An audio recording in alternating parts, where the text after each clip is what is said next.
আসসালামু আলাইকুম। আপনারা কেমন আছেন? আশা করি সবাই খুব ভালো আছেন। আমি আপনাদের মাঝে ফিরে আসলাম অন্ধকার নিয়ে। আমি ওয়াফি। আজকে আমি আপনাদের সাথে থাকবো রাত 10টা 30 মিনিট পর্যন্ত। আপনারা খুব সাইড নয়েজ শুনতে পাবেন, সেগুলোর জন্য আমি খুব সরি। তো গাইস, আমরা আজকে প্রথম ঘটনাটি পড়ে শোনাচ্ছি আপনাদেরকে। 7-3। তো আমি ঘটনায় যাওয়ার আগে আমাদের সেগমেন্টগুলো নিয়ে বলে থাকি।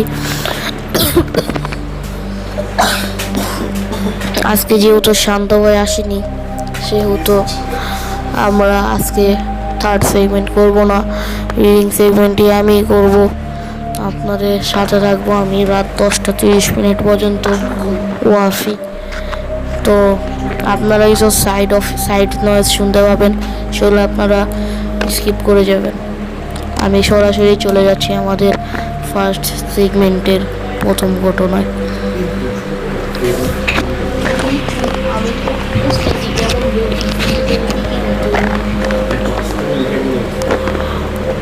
7-3-2015 শনিবার রাত 1টা 30 মিনিট। সৌরভের ফোন। ট্রেন ময়মনসিংহ স্টেশনে আসতে আরও 40 মিনিট লাগবে। আবদার, আমরা যেন ওকে রিসিভ করে নিয়ে আসি। একা একা বেচারা বেশ ভয় পায় রাত্রে। সন্ধ্যায় আরের ফোন। পরদিন বিশেষ ক্লাস আছে, আজই ফিরতে হবে। হলো তাই না ফিরে উপায় কি? স্যারের অত বড় চোখ রাঙানি দেখাচ্ছে, বোধহয় বুদ্ধের চোখ রাঙানি দেখতেই বেশি স্বাচ্ছন্দ্য বোধ করছিল সৌরভ। এসব নিয়ে হাসাহাসি করতে করতে কিছুক্ষণ পর বাসা থেকে নামলাম। বাসা না, ঠিক মেস, স্টুডেন্ট মেস। আমি তুর্য সাথে রায়হান আর শরৎ। নেমে একটু হাঁটতেই একটা রিক্সা দেখতে পেলাম। বয়স্ক করে লোকটা রিক্সার উপরে ঘুমাচ্ছিল। অল্প শব্দে ডাকলাম, মামা স্টেশনে যাবেন? ধীরে ধীরে নিজের সিটে বসলেন তিনি। রিক্সা ঘুরানো বুঝলাম মামার সম্মতি আছে।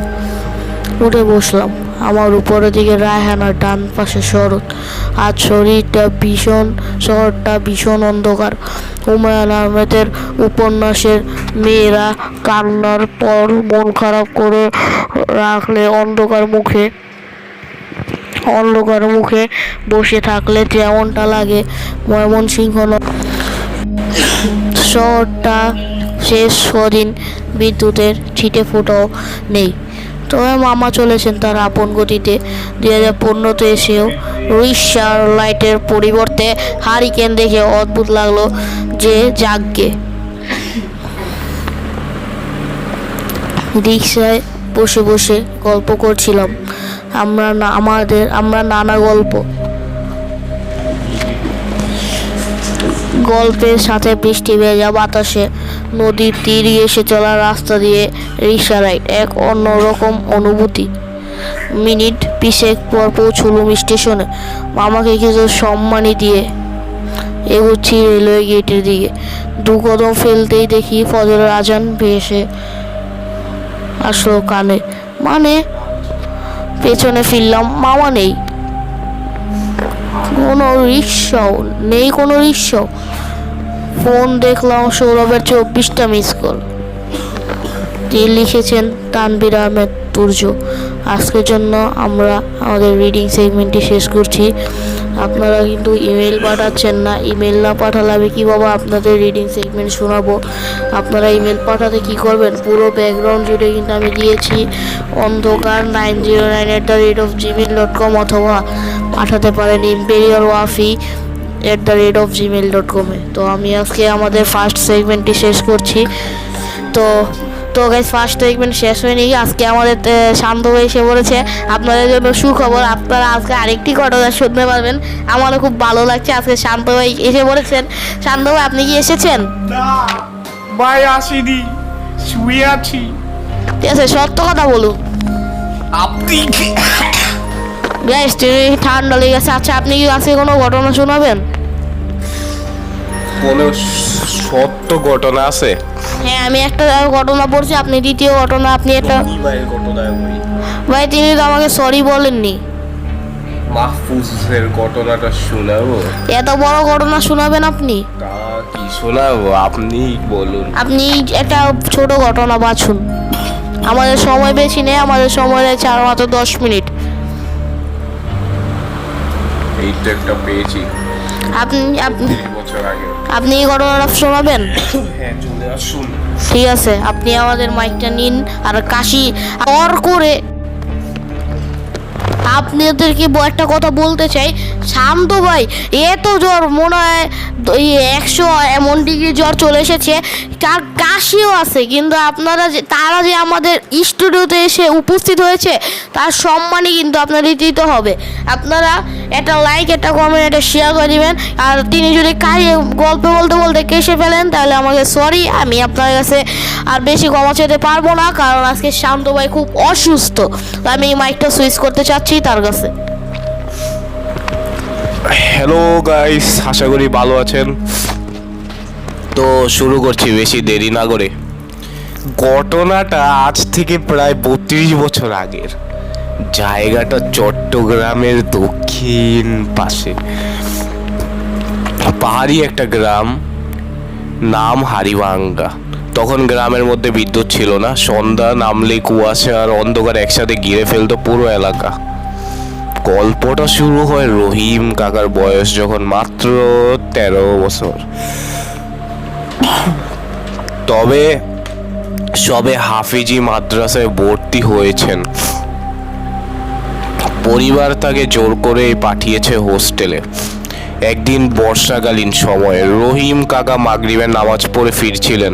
হোস্টেল থেকে 5 মিনিটের হাঁটার দূরত্ব ছিল একটা পুরনো শ্মশান।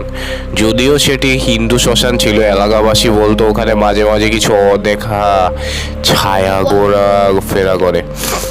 সেদিন প্রচণ্ড বৃষ্টি হচ্ছিল। রহিম কাকা ছাতা ছাড়া হাঁটছিলেন, কাপড় চোপড় ভিজে একাকার।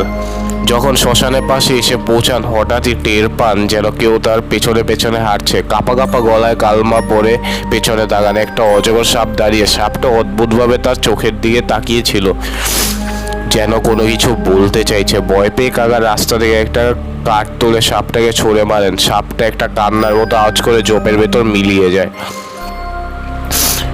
সেই রাতে হোস্টেলে ফিরে এসে হালকা জ্বর নিয়ে শুয়ে পড়েন। রাত আনুমানিক 2টা বাজে। ঘুম ভেঙে যায় প্রস্রাবের চাপে। টয়লেটে গিয়ে দরজা বন্ধ করে বসেন, কিন্তু হঠাৎই টের পান তিনি একা নন সেখানে। চারদিকে তাকাতে থাকেন। ঠিক তখনই তার চোখে পড়ে টয়লেটের উপর ফাঁক দিয়ে দেখা যাচ্ছে একটা বীভৎস মুখ। পুরো মাথাটাই যেন কাটা হয়েছে, চুল টেনে ফ্লোরে পড়ে আছে। লালচে চোখ যেন সময়ের রক্তে ভরে যাবে। সেই মাথা রহিম কাকার চোখে চোখে বলল, তুই আমার শান্তি নষ্ট করছিস, তোকে ছাড়বো না। এই দৃশ্য দেখে তিনি চিৎকার করে ওঠেন। অন্য ছাত্ররা ও হুজুর ছুটে আসেন। রহিম কাকা তখনই এতটা আতঙ্কে ছিল যে মুখ দিয়ে কথা বের হচ্ছিল না। পরে সবাইকে বিস্তারিত বলেন, সাপ, শ্মশান, সেই ভয়ানক মাথা, সবকিছু। হুজুররা সঙ্গে সঙ্গে এক হুজুরের তাবিজ পরিয়ে দেন। এরপর থেকে রহিম কাকার পড়াশোনা আগ্রহ কমে যায়। হোস্টেল ছেড়ে বাড়ি চলে যান। বছর 4 পর রহিম কাকার বিয়ে ঠিক হয় পাশের গ্রামে এক মেয়ের সঙ্গে। পাকা কথা হয়ে গেছে, দিন তারিখও ঠিক। বিয়ের বাজার করতে তিনি শহরে যান, চট্টগ্রাম নগরীতে। সেদিন খুব বৃষ্টি হচ্ছিল। ফেরার পথে রাত হয়ে যায়। সড়ক ছিল কাদা ভরা, এক পাশে বয়ে যাওয়া খালের পাশে দিয়ে যেতে হচ্ছিল। হঠাৎ তিনি দেখতে পান সাদা শাড়ি পরা এক মহিলা দূর থেকে হেঁটে আসছেন। ভেজা কাপড়ে তার শরীরে গরম স্পষ্ট, কিন্তু মুখটা যেন কোনোভাবে বিকৃত। যখন মহিলাটি তার খুব কাছে আছেন তখন মুখটা খুলে হাসেন। সেই হাসির শব্দে কাকার বুক কেঁপে দেয়। হাসিটা এখন ওয়াফি ভাই হাসবে। জি, সেরকম হাসিটা এখন একবার হেসে দেখান। কি রকম হাসি? যে এখানে বলা হয়েছে, মহিলাটি তার কাছে আছেন তখন মুখটা খুলে হাসেন। সেই হাসির শব্দ কাকার বুক কাঁপিয়ে দেয়। হা হা হা হা হা, তুই বিয়ে করবি? এই কথা তিনি ভয় পেয়ে দ্রুত পায়ে হেঁটে মহিলাটিকে অতিক্রম করে যাচ্ছিলেন। ঠিক তখনই মহিলাটি বলে উঠেছে, ভেবেছিস আমাকে ছাড়া অন্য কাউকে বিয়ে করবি? এই কথা শুনে রহিম কাকার গলা আটকে যায়, কিছু বলতে পারেন না, পা কাঁপতে থাকে। হঠাৎই মনে হয় কেউ তার গলা টিপে ধরেছে, নিঃশ্বাস নিতে পারছেন না। কিছুক্ষণ পরেই জ্ঞান হারিয়ে ফেলেন। সেই রাতে রহিম কাকা নিখোঁজ হন। পরদিন বাজারে ব্যাগ পড়ে থাকে, দেখা যায় খালের পাশে, কিন্তু তার কোনো খোঁজ মেলেনি। পরিবার খোঁজাখুঁজি করতে করতে একেবারে দিশেহারা হয়ে যায়। থানায় খবর দেওয়া হয়, পত্রিকা বিজ্ঞাপনেও ছাপা হয়। 3 সপ্তাহ পর এক রাতের বাড়ির দরজায় ধাক্কার শব্দ হয়। সবাই ঘুমিয়েছিল। দরজা খুলে দেখে রহিম কাকা, তার শরীর ভেজা, কাদায় ভর্তি, চোখ দুটো যেন অনাবস্ত্রায় কাদা। দরজার সামনেই পড়ে গিয়ে জ্ঞান হারিয়ে ফেলেন। পরে জ্ঞান ফিরলে পরিবারের সবাই জানতে চায় কি হয়েছিল। রহিম কাকা শুধু বলেন, আমি ফিরে আসিনি, আমাকে কেউ ছেড়ে দিয়েছে। এরপর আর কিছু বলেননি, আর কেউ তাকে জিজ্ঞেসও করেনি। আবার বিয়ের প্রস্তুতি শুরু হয়। নতুন কাকা মেয়ে দেখা হয়, পছন্দ হয়। বিয়ের দিন নির্ধারিত হয় বর্ষার শেষ রাতে। গল্প শেষ বৃষ্টির রাত। লেখক ভূতের লেখক সান। গল্পটি দ্রষ্টব্য। গল্পের লেখায় ছোটোখাটো ভুল থাকলে ক্ষমা সুন্দর দৃষ্টিতে দেখবেন। যদি সম্ভব হয় মেসেজের মাধ্যমে জানাবেন। সবশেষে কমেন্ট জানাতে বলবেন আজকের গল্পটি আপনার কেমন লেগেছে। গাইস, এটা পুরো গল্প পাঠানো হয়নি, পার্ট 2 আছে। তো আজকের জন্য আমি বিদায় নিচ্ছি। আমরা দায়িত্বে থাকবো, তত্ত্বাবধায়ক বিভিন্ন কাজের দায়িত্বে অন্ধকার টিমের কাছে। তো সে সুইচ করার জন্য পাগল হয়ে যাচ্ছে, তো ওয়াফির কাছে সুইচ করে দিচ্ছি। আশা করি ভালো লেগেছে আপনাদের। আচ্ছা ভাই, আপনি তৃতীয় সেগমেন্ট করবেন? তৃতীয় সেগমেন্ট কি? মানে আমরা একটি ভয়ঙ্কর স্থানে নিয়ে কথা বলবো, যেখানে আমরা তাদের ইতিহাস, যেমন আজকে আমি চেয়েছিলাম লালবাগ কেল্লা নিয়ে আপনাদের মাঝে কিছু ঘটনা উপস্থাপন করার জন্য। ভাই, আজকে সেরকম একটা পরিবেশ নাই। আমরা আসলে যেমন চেয়েছি, আর আমাদের কাছে পর্যাপ্ত তথ্য আজকে মনে হয় নাই। ঠিক আছে, তিনি যেহেতু চাননি, তিনি কিন্তু আমাদের সেকেন্ড হোস্ট, মানে আমি হচ্ছি ফার্স্ট হোস্ট এবং তিনি হচ্ছেন সেকেন্ড হোস্ট। তো এখন আমার যাওয়ার সময় হয়েছে। আমি শো এর বিভিন্ন কাজের দায়িত্বে থাকবো, তো আজকের জন্য বিদায় নিচ্ছি। ঠিক আছে ভাই, সামনে বৃহস্পতিবার আবার চলে এসেন। হ্যাঁ, ভালো থাকবেন, সুস্থ থাকবেন এবং অন্ধকার টিমের পাশে থাকবেন। আর নতুন চ্যানেলটার জন্য একটু সমর্থন দিবেন। আসসালামু আলাইকুম গাইস, আমরা আপনাদের কাছ থেকে ফার্স্ট সেগমেন্টে বিদায় নিলাম।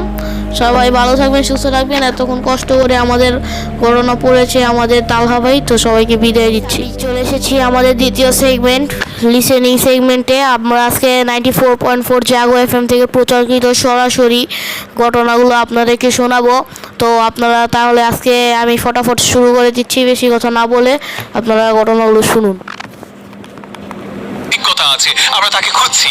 বয়সে আপনি আমার ছোট, সমবয়সী কিংবা অনেক বড় হন, আমরা দিন শেষে একই প্ল্যাটফর্মে আছি। আমরা জাগো এফএম এর সাথে আছি। আমি এপারে, আপনি ওপারে শুনছেন। That's it. সো আমি চাই আপনাকে আগামী পর্বে ভূত স্টুডিওর এই মঞ্চে, তাই আরো একবার রেজিস্ট্রেশনের নিয়মটা বলে দিচ্ছি। আপনার কাছে যদি ভৌতিক ঘটনা থাকে আর আপনি যদি এফএম রেডিওতে এসে লাইভে ঘটনাগুলো বলতে চান, লক্ষ লক্ষ শ্রোতা অপেক্ষা করে এই অনুষ্ঠানটি শুনবার জন্য এবং একই সঙ্গে ফেসবুক এবং ইউটিউবে দেখবার জন্য, তাহলে আপনি যদি তাদের মধ্যে একজন হতে চান, এখনই মোবাইলটা হাতে নিন, মেসেজ অপশনে টাইপ করে ফেলুন RBS স্পেস নিজের নাম, নিজের লোকেশন আর নিজের প্রফেশন লিখে পাঠিয়ে দিন উদয়কে 26969 এই নাম্বারটিতে। Bhoot studio brought to you by Pran Pataka. এই প্রাণ পতাকা নিয়ে কিন্তু একটা কনফিউশন রয়েছে, এটাকে বিস্কিট না এটা চিপস। কারণ কি, এটার ক্রিসপিনেসের কারণে এটাকে চিপস মনে হয়, আবার বাইট দেওয়ার পরে মনে হয় না ইটস আ বিস্কিট। সো আপনার কাছে প্রথমবার যখন প্রাণ পতাকা খেলেন, তখন আপনার কাছে কি মনে হয়েছিল, এটাকে বিস্কিট না চিপস, আমাকে জানাবেন। আর যারা এখনো ট্রাই করেন নাই, কালকে অবশ্যই ট্রাই করে দেখবেন। আই হোপ আপনার ভালো লাগবে। নেক্সট উইকে শুনবো কেমন লেগেছিল। ঠিক আছে, একজন গেস্ট অলরেডি আমার সাথে বসে আছে, উনি আমাদের আজকের এপিসোডের প্রথম অতিথি। আমরা শুরুতে ওনার সাথে একটু পরিচয়টা হয়ে নিব, তারপরে একের পর এক দুর্ধর্ষ ঘটনা শোনাবো। আমি কিছুটা ঘটনা শুনেছি, আমার মনে হয়েছে এই ঘটনাগুলো আজকে রাতে আপনাকে ভালোভাবে এন্টারটেইন করবে। আসসালামু আলাইকুম। ওয়ালাইকুম সালাম। কি নাম আপনার? আমার নাম মোহাম্মদ মেহেদি হাসান নাহিদ। নাহিদ। নাহিদ, আপনি কোত্থেকে এসেছেন? গাজীপুর থেকে। গাজীপুর কোথায়? গাজীপুর বোট বাজার। বোট বাজার থেকে? সেই গাজীপুর বোট বাজার থেকে চলে আসলেন ঢাকার বাড্ডাতে। এই যে ভূত স্টুডিওতে এলেন, এই অনুষ্ঠানটা আপনার কেমন লাগে শুনতেন? জি, আমি শুনি প্রায় প্রতি বৃহস্পতিবার শোনা হয়। আচ্ছা। আমার কাছে খুব ভালো লাগে। ভালো লাগে। জি, জি। So, এই যে আপনি একটা অনুষ্ঠান শুনতেন, আজকে সেই অনুষ্ঠানে আপনি আসছেন, সবাই দেখছে শুনছে, কেমন লাগছে আপনার? জি, আলহামদুলিল্লাহ ভালো লাগতেছে। ভালো লাগতেছে? আমারও খুব ভালো লাগতেছে আপনাকে দেখে। এই ভূতের গল্পগুলো কেন বলতে ইচ্ছে হলো, কি কারণে মনে হলো যে আমি যাই? না, আমার স্টোরিগুলো এমনিতে কারোর সঙ্গে বলা হয় নাই। আমার জাস্ট আমার নিজের সাথে ঘটে যাওয়া বা প্যারানর্মাল যেগুলো হয়েছে, আমার কাছে মনে হচ্ছিল যে আমি শুনতেছি আমারও বলা উচিত। ওকে। এই জন্য মূলত আশা আর কি, আশা। যে আমার স্টোরিগুলো আমি শেয়ার করি। নাইস। আজকে গাজীপুর থেকে নাহিদ চলে আসছে বাড্ডাতে, ঢাকাতে। তার এই ভূত স্টুডিও যে অনুষ্ঠান শেষে দিনের প্রত্যেক বৃহস্পতিবার রাতে সেই অনুষ্ঠানটা উপভোগ করতো, আজকে সেখানে সে বসে আছে। আই হোপ নেক্সট এপিসোডে আপনি থাকবেন। আমি আপনাকে চাই। ইয়েস, আমি তোমাকে বলছি যে এই মুহূর্তে ফেসবুকে আমাকে দেখছো কিংবা ইউটিউবে হঠাৎ করে দেখছো আমাকে, তোমার পক্ষে যদি আসা সম্ভব হয় খুব ভালো হবে। আমি তোমার সাথে ওইভাবে পরিচিত হতে চাই, তোমার ঘটনাগুলো মানুষকে জানাতে চাই। সো নাহিদের কাছ থেকে আমরা এখন নন স্টপ ঘটনা শুনবো। ঘটনার মাঝখানে কোনো ব্রেক নাই, তবে ঘটনার পর কিন্তু আমি এসে তোমাদের পাঠানো সেই SMS এবং কমেন্টসগুলো পড়বো, কথা দিচ্ছি। নাহিদ, একদম শুরু থেকে শুনবো আপনার জীবনের ভৌতিক অভিজ্ঞতাগুলো। শুনি তাহলে। জি, আমি আমার প্রথম ঘটনা সেটা বলতেছি। এটা হচ্ছে আমার আম্মুর সাথে ঘটে যাওয়া ঘটনা। এটা মেবি তখন আমার 4 থেকে 5 বছর। ঘটনা ঘটছিল আম্মুর সাথে, তখন রমজান মাস। তো রমজান মাস আগের সময়টা তো ছিল ওই সবার একটা মিল ছিল, সবাই একসাথে থাকতো এরকম। আমি আমার লোকাল ভাষায় বলতেছি, আমার কাকি ছিল।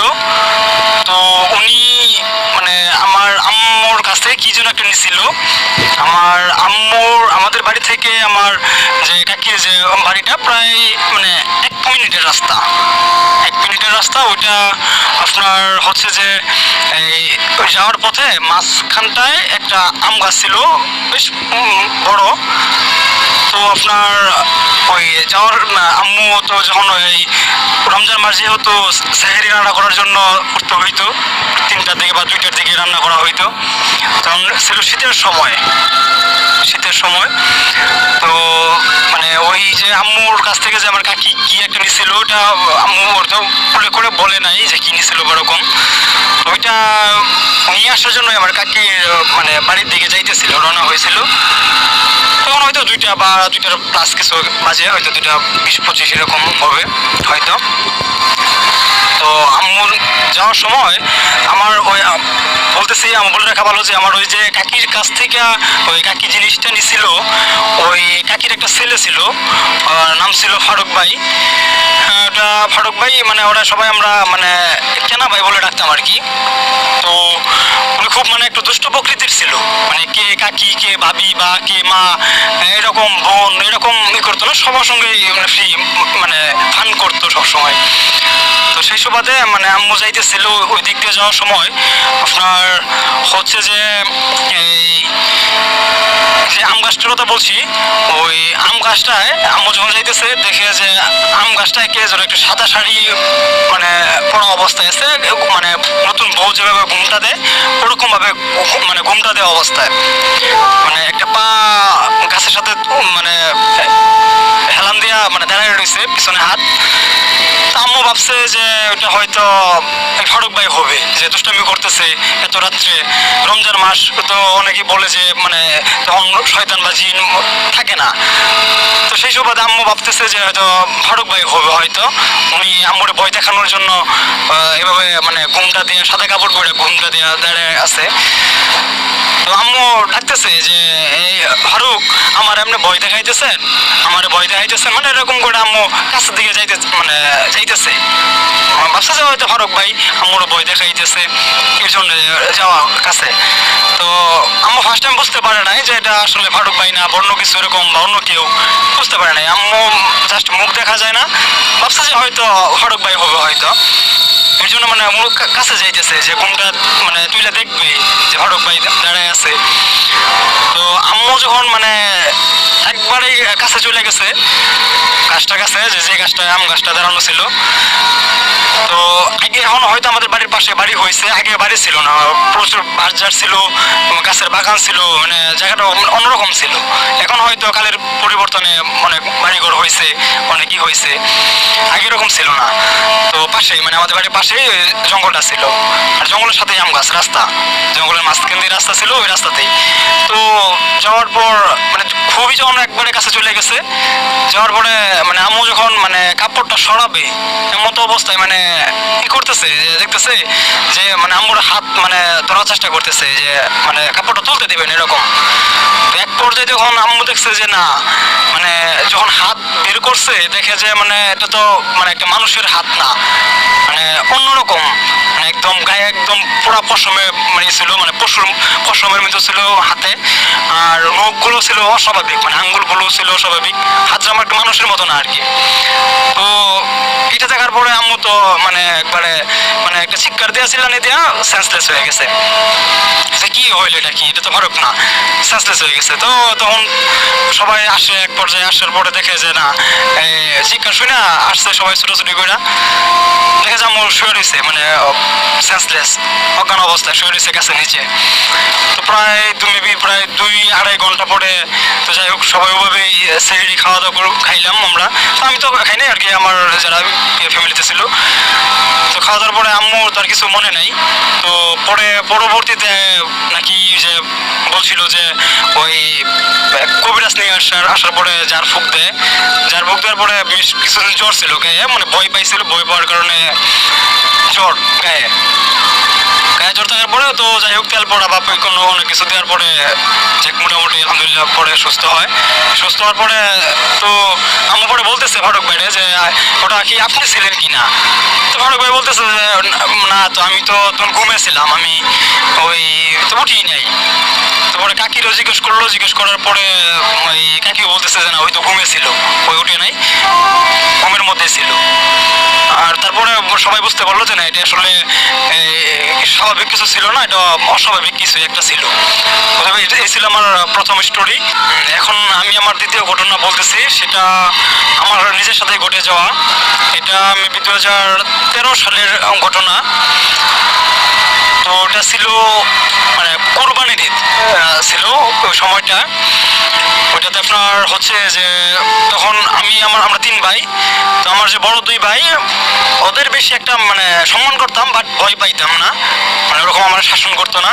বাট আমার এক কাকাতো ভাই আছে, বড় ভাই, ওনার নাম আকরাম হোসেন, ওর আমি দাদা বলে ডাকি। তো ওরা খুব ভয় পাই, আগে থেকেই এখনো ভয় পাই। তো সেই সুবাদে কোরবানির ঈদ আসায় তো চাঁদা ছিল, বন্ধু বান্ধব সবাই একসাথে বসা, একসাথে করা আর কি, রাত্রে গল্প গুজব করা। তো সেই সুবাদে আমরা আমার মানে আমাদের যে বাড়িটা, এখান থেকে আপনার আমাদের বাজারটা মেবি 1 কিলো হবে, 1 কিলো রাস্তা ওইখান থেকে। তো যখন আমি বাজারে আমার বন্ধু বান্ধবের সঙ্গে আড্ডা দিতেছিলাম, এক পর্যায়ে দেখি যে প্রায় রাত্রে 3টার কাছাকাছি বেজে গেছে, রাত্রে প্রায় 3টা বাজার পর আমি তো তখন আমার ফ্রেন্ডকে বলতেছি যে না, এখন আর থাকা সম্ভব না, বাড়ি চলে যাব। তো কোরবানির ঈদের সুবাদে সবাই বাড়িতে, আমার ভাই বাড়িতে, ওরাও বাড়িতে, সবাই, আমি যে দাদা বলে রাখি সেও বাড়িতে। তো এক পর্যায়ে ওরা বলতেছে যে না, এখন আর যাওয়ার দরকার নাই, সকালে চলে যাইস। তো আমি বললাম যে না, বাড়িতে যেহেতু দাদা আসছে, যদি না সকালে না পায় আমারে, বা কোরবানির একটা বিষয় আছে যে নামাজ পড়ে আবার গরু দেওয়ার একটা ব্যাপার আছে, যে গরু কোরবানি দেওয়ার আগে ধুইতে হয়, যে আমার যে গরু ধুইতে হইব, গোসল করে দেবো গরুরে, আমি চলে যাই। তোর সময় না করতেছে, প্রায় 3টা বেজে গেছে, হ্যাঁ এখন যাওয়ার দরকার নাই, যে তুই খুব বড় চলে যাস আমাদের বাড়ি থেকে। তো আমি এক পর্যায়ে জোরাজুরি করে চলে আসি। আসার পর আমাদের যে বাড়ির মানে অর্ধেক মাঝপথে একটা কালভার্ট, মানে কালভার্টের আগে একটা আছে সমেল ছিল। তো সমেলের পাশেই ছিল ওইটা, এখন বন্ধ টোটালি। তো পাশে কালভার্ট ছিল। তো আমাদের বাড়িতে মাটির রাস্তায় যাওয়া লাগে, মাটির রাস্তায় আপনার যখন আমি ওদিক দিয়ে মানে যাইতেছিলাম, তো আশেপাশে বাড়িঘর নাই, কালভার্টের আশেপাশে বাড়িঘর নাই, এখন বাড়িঘর হয়েছে, সে সময় বাড়িঘর ছিল না। পাশে একটু দূরে এক হিন্দু বাড়ি ছিল। তো হিন্দু বাড়ির পাশে আবার আরেকটা বাড়ি ছিল, ওটা মুসলমান। ওই বাড়িতে একটা কুকুর ছিল, কালো কালো কুকুর, এত স্বাস্থ্যের জন্য শুকনা ইয়ার ছিল। তো আমি যখন যাইতেছিলাম ওইটাতে আপনার প্রায় তখন 3টা বাজে না, 3টা হয়তো 5-7 মিনিট কম আছে, আমি দেখতেছি ফোনে। যাওয়ার পর মানে দেখি একটা বিড়াল, সাদা বিড়াল ছিল। তা আমি এতটা কেয়ার করি না, বিড়াল রাত্রেবেলা থাকতেই পারে। তা আমার তো এই চান রাত, এমনিতে মনের ভিতরে তো এমনিতেই কোনো ভয় নেই, যে যাইতেছিলাম জ্যোৎস্না রাত 3টা বাজে, এমনিতেই যাইতেছিলাম আমি, আমার স্বাভাবিকভাবে আমি যাইতেছি বিড়াল দেখার পরে। তো যখন সুমিলটা পার হয়েছি তখনও দেখতেছি বিড়াল। যখন আমি কালবাটের কাছাকাছি মানে আসছি, তো ওই সময়টাতে দেখছি যে বিড়াল না, আমি পিছন তাকাইছি, তখন আবার দেখছি যে একটা কালো কুকুর। আমি ফার্স্ট টাইম ভাবছি যে ওই যে হিন্দু বাড়ির পাশে একটা মুসলমান, আমাদের মুসলমান একটা বাড়ি ছিল, ওনাদের কুকুরটা হবে হয়তো। তো মানে দেখার পরে দেখি যে উনি মানে আমার কুকুরটা আমার ডান সাইডে আসতেছে। আসার পরে আমি খেয়াল করতেছি যে এটা তো ওই কুকুরটা না, এটা তো অনেক স্বাস্থ্য মানে মোটা তাজা দেখা যাইতেছে। আমি বুঝতে পারি যে এটা ওই কুকুরটা না, মানে আমার মানে কিছু মানে আমার দিকে তাকাই রয়েছে বা এরকম মানে ই করতেছে, আমার দিকে তাকানো বা আমার মানে কিছু একটা করবে এরকম একটা ভাব নিয়ে দাঁড়ায় রয়েছে। তো আমি ভাবতেছি যে হয়তো কুকুর, স্বাভাবিক কুকুর। আমি ওটা কুকুর মনে করে মানে আমি খুব কথা বলতেছি, যে বলে রাখা ভালো, এর আগে আমার অলরেডি কুকুরে 3বার কামড়াইছে। তো আমি বলতেছি ওরে, কি রে আমার তুই আবার কামড়াইবি, আমার তো এমনি 3বার কামড়াইছাস, আর কামড়ানোর দরকার নাই, মানে এরকম আমি বলতেছি ওরে। যে দেখি না মানে কোনো কিছু বলতেছে না, কেমন যেন একটা মানে এই মানে স্বাভাবিক একটা কুকুরের যে একটা ই থাকে যে ওরা শ্বাস প্রশ্বাস খুব ঘন ফেলা, এরকমটাও না, কোনো কিছু না, চুপ করে রয়েছে একবারে নীরব। তাই আমি বলতেছি যে কি রে, আমার হাতে কোনো কিছু নাই, তুই এরকম তাকাই রয়েছিস কে লেখা, আর আমার মানে আবার কি কামড়াবি বা এরকম কোনো কিছু, এরকম করে মানে ই করতেছিলাম, মানে খুব একটা ই করতেছি না, মানে আমি তো বলতেছি যে স্বাভাবিক একটা কুকুর এরকম কোনো কিছু।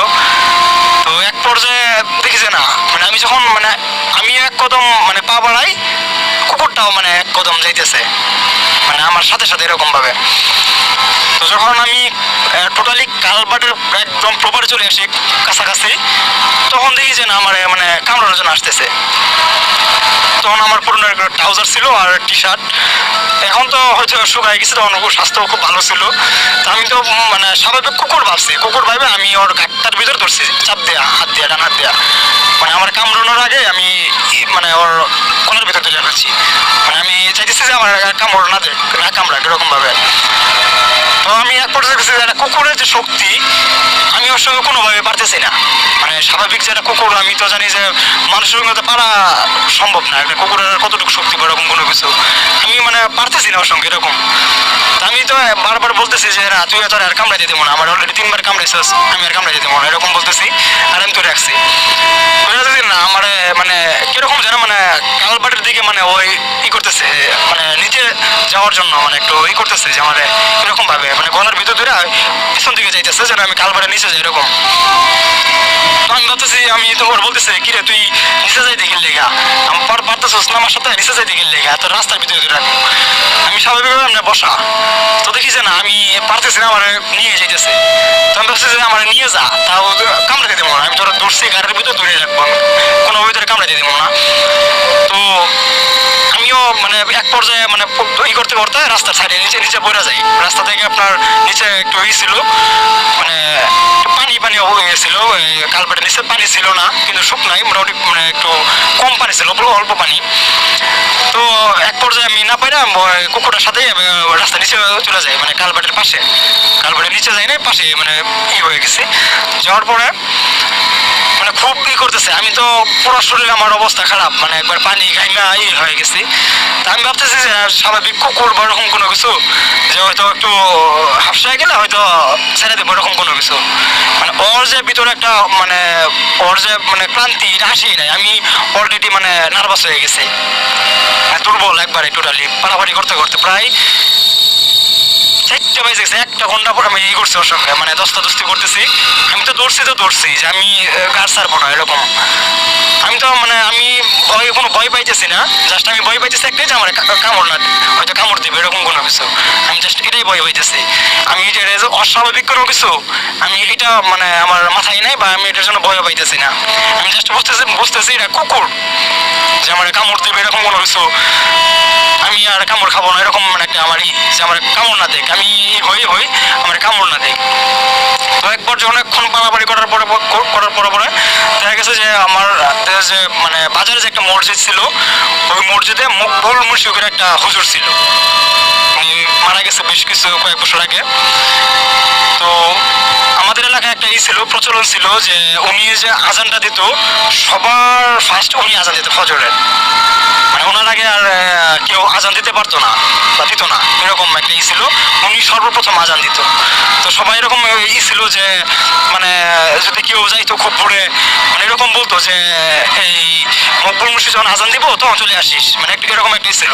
তো সবাই বুঝতো যে মকবুল মুর্শিদ আজান দিলে খুব ভোরে আজান দেয়, মানে এরকম একটা ছিল। তো 4টা প্লাস যখন বাজে, মানে উনি মানে টোটালি মাইকের ভিতরে শুধুই দিছে, মানে মাইকের ভিতরে আজান দেওয়ার জন্য প্রস্তুতি নিতেছে কেবল, মাইকের একটু শব্দ। সেই সময় মানে যে কুকুরটা আমি বাড়াবাড়ি করতেছিলাম এতক্ষণ, ওর শরীর থেকে অস্বাভাবিকের একটা বিশ্রী গন্ধ, দুর্গন্ধ, মানে এরকম যে গন্ধটা আমি আগে পরে কখনো আর আমার নাকে আসে নাই, পাই নাই, যে এরকম একটা বিশ্রী গন্ধ। তা আমি ভাবছি যে উনি কুকুরটা হয়তো বমি টমি করছে, অনেকক্ষণ বাড়াবাড়ি করতেছে, এরকম যেরকম হবে হয়তো। তো আমি করতেছি যে কিরে মানে এরকম করলি, মানে যখনই মানে উনি মকবুল মুর্শিদ যখন মুয়াজ্জিন সাহেব যখন মানে ইয়ের ভিতরে ওই মাইকের ফোনে যখন আল্লাহু আকবার বলছে, খালি শুধু এইটুকু বলছে মাত্র, মানে গন্ধটা এতটাই তীব্র হয়েছে যে আমি আর টিকতে পারতেছি না, মানে গন্ধের কারণে। এর আগে কখনো মানে এর আগে আমি যে অনেক ঘন্টা প্রায় 1 ঘন্টার প্লাস আমি বাড়াবাড়ি করছি, তখন ওই গন্ধটা ছিল না। যখন আজানটা পড়ছে ওই মুহূর্তে একটু বিশ্রী গন্ধ। আমি এক পর্যায়ে মানে একটু মানে ছেড়ে দেওয়ারই অবস্থা, যে আমি ছেড়ে দিই, এত বিশ্রী গন্ধ, হয়তো কি বমি টমি করছে হয়তো, মানে মানে আমার একটা বিয়েতে আমি মানে ছেড়ে দেওয়ার একটা ই করছি। এই মুহূর্তে আমি ছাড়তেও পারি নাই, আজানটা দেওয়া আমি ওর একটু মানে হাতটা একটু লুজ করছি কেবল, হুট করে মানে কুকুর থেকে কাকে উড়াল দিছে। আমি তো ওই সময় মানে পুরা মানে সেন্সলেস অবস্থা হয়ে যাওয়ার অবস্থা, যে কি হইলো এটা। আমি তো ভাবতেছি এটা কুকুর, মানে এটা কি হইলো, আমি মানে বুঝতেছি না যে এটা মানে অস্বাভাবিক, মানে কি হইলো এটা। আমি ওইখানে বসা, আমি উঠবো না কি করবো এটা আমি বুঝতেছি না, যেটা কি হইলো, আমি কি মানে স্বপ্নে দেখতেছি না এটা বাস্তব, মানে এরকম একটা অবস্থা। তো যাই হোক, মানে আমি একটু প্রায় 5 মিনিটের মধ্যে ওইখানেই বসা ছিলাম, যেটা মানে আমি তাকাই রয়েছি যে কি হইলো, মানে কাক হয়ে যেন ওইটা যায়, আমি ওদিকে তাকাই রয়েছি, মানে স্তব্ধ হয়ে গেছে পুরোটাই, যেটা কি হয়েছে। তো এক পর্যায়ে যখন আমি ওইখান থেকে ওইটা মানে বাড়ি পর্যন্ত যে যাবো এইরকম শক্তি আমার গায়ে আর নাই, মানে আমি হাইটা যাইতে পারতেছি না, খুবই একবারে নার্ভাস, দুর্বল হয়ে গেছি। তো যখন আমি বাড়িতে যাওয়ার পরে আমার যেটা ভাই আছে, কাকাতো ভাই, ওরা মানে আজান হয়েছে কেবল, ওরা মানে উজু করে মসজিদের দিকে যাইতেছে যে নামাজ পড়ো হুজুরের। তো তখন দেখে আমার এই অবস্থা, একবার শুনে কাদা মাদা মাখানো এই অবস্থা। তো ওরা দেখে তো চিল্লাচিল্লি শুরু করছে যে কি অবস্থা তোর, কি হয়েছে, বাচ্চারা ভাবছে হয়তো আমি মারামারি করে আসছি এরকম কোনো কিছু, বা কারোর সঙ্গে ঝগড়া লাগছে। তো এক পর্যায়ে যখনই হয়েছে, হওয়ার পরে আপনার এই ওরা আসার পরে আমার জিজ্ঞেস করতেছে, আমি যে কথা বলবো যে আমার এরকম হয়েছে, আমি এটা বলতে পারতেছি না, মানে দুর্বলতার কারণে। পরে আমি মাটিতে শুয়ে পড়ি, বসে যাওয়ার পরে ওরা বলতেছে কি তোর কে মারছে ওরকম কোনো কিছু। তো আমি প্রায় 1-1.5 ঘন্টা পরে আমি কথা বলছি যে না এরকম হয়েছে, তো এরকম হয়েছে, এরকম আমি যখন আসতেছিলাম রাত্রে, তো আমার তো এরকম হয়েছিল, আমি একটা কুকুর আমার এরকম ধরছে, আমি তো ভাবছি যে কুকুর হয়তো, কুকুরটা ছিল। আমি যখন এরকম বাড়াবাড়ি করতেছি, ওই বাজারে মাইকে যখন আজান দেয় মসজিদে, তখন এরকম একটা বিশ্রী গন্ধ হয়, আমি ছেড়ে দেওয়ার আগে দেখি মানে কাক হয়ে গেছে, ওইটা কুকুর নাই কাক। তোরা তো পরে বুঝতেছে যে কি হয়েছে, তোরা আমার সবাই বলতেছে যে ভয় পাইছিস কিনা বা এরকম কোনো কিছু। আমি ফার্স্ট টাইম মোটেও ভয় পাই নাই, যে আমি তো ভাবছি যে কুকুর, কিন্তু যখনই আমি মানে একটু সাইডে দিচ্ছি, যখন কাক হয়ে গেছে, ওই মুহূর্তে আমার মানে আমি আর ঠিক নাই, নিজেরা ঠিক রাখতে পারতেছি না ভয়ে, যেটা কি হইলো। তো তারপর আবার এই কবিরাজের কাছ থেকে তেল পড়া একটু সব নিয়ে আসে, ঈদের দিন, ওই যদি ঈদের দিন ছিল, পরের দিন চাঁদ ছিল আগের দিন। তো ওইটা দেওয়ার পরে তেল পড়া দেওয়ার পরে মোটামুটি একটু আর কি ভয় আর বেশিটা পাই নাই, সুস্থ। এই ছিল আমার দ্বিতীয় ঘটনা। এখন আমি আমার যে তৃতীয় ঘটনাটা বলবো, সেটাও আমার সঙ্গে ঘটে যাওয়া ঘটনা। এটা ঘটছে গাইস বর্তমানে আমাদের সময় 1:31 বাজে, 10:31, মানে আমরা কথা দিয়েছিলাম 10:30 পর্যন্ত থাকবো, কিন্তু এখন 10:31 বাজে। আমার বিদায় নেওয়ার সময় হয়ে গিয়েছে। আজকের জন্য আমি ওয়াফি বিদায় নিচ্ছি এবং শান্ত ভাই খুব আগেই বিদায় নিয়ে নিয়েছেন। তো আজকের জন্য আমি ওয়াফি স্টুডিও থেকে চলে যাব। আপনারা সবাই পরবর্তী অন্ধকারের জন্য অপেক্ষা করবেন এবং খুব ইমেল করবেন। আমি কিন্তু পুরো ভিডিও জুড়ে ইমেল করার অ্যাড্রেসটা দিয়ে দিয়েছি, ondokar909@gmail.com। তো আমি আমাদের বিদায় নেওয়ার সময় হয়ে গিয়েছে। আমি আপনাদের কাছ থেকে বিদায় নিচ্ছি ওয়াফি, এবং শান্ত ভাই খুব আগেই বিদায় নিয়ে গিয়েছে। তো আপনারা অবশ্যই অপেক্ষা করবেন পরের অন্ধকারের জন্য। সবাইকে আসসালামু আলাইকুম।